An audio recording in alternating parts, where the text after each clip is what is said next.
In the summer of 1993, on the way to the Rainbow Gathering in Ireland, I borrowed a book from a friend of mine on Cape Cod.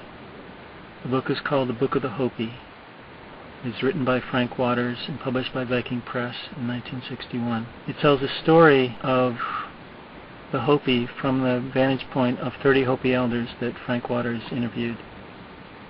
And in 1994, as I was standing in the middle of that archaeological site in Big Sur, and I asked the universe, what is this place? What I saw was a village. I remembered that book and the story that was told in that book. And it goes something like this. That the nephew of the Great Spirit had purified the world 3 times previously. The first time by fire, the second time by ice, and the third time by flood. And that each time, those who remembered to keep the tops of their heads open to the rest of the universe were told to go to a certain place and do a certain thing in order to survive the purification. The first 2 times, they were told to go into the earth and join the ant people.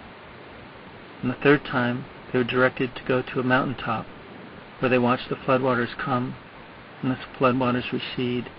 And then they were told to build these craft and head off in a certain direction. And as they crossed the ocean, they eventually came to a place, they said, that was like paradise.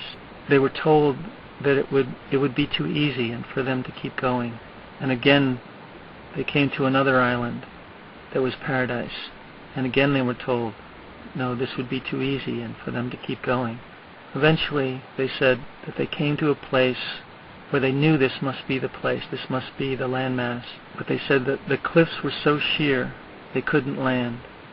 So they rode north, and they rode south, and finally they just let the current take them, and it landed them on this beach, where they were met by Spider-Woman, the nephew of the Great Spirit, and the Gachinas, who were said to be beings from other planets and star system.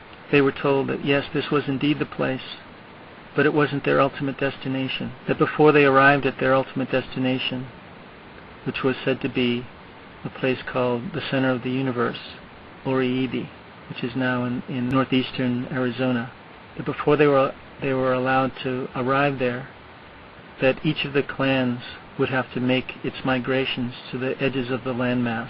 That meant all the way to Tierra del Fuego, the southern tip of South America, all the way to the Arctic Circle, all the way to the Atlantic Ocean, and my theory is that they were already at the edge of the Pacific. That when each of the clans reached the edges of the landmass, that half the clans would turn left and half the clans would turn right before returning to the center. Thus, each clan would travel what we call a swastika.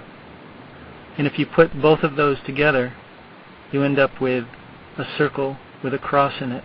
What I envisioned as I was standing there in the middle of that archaeological site was that this may have been the place that they made their emergence into the fourth world.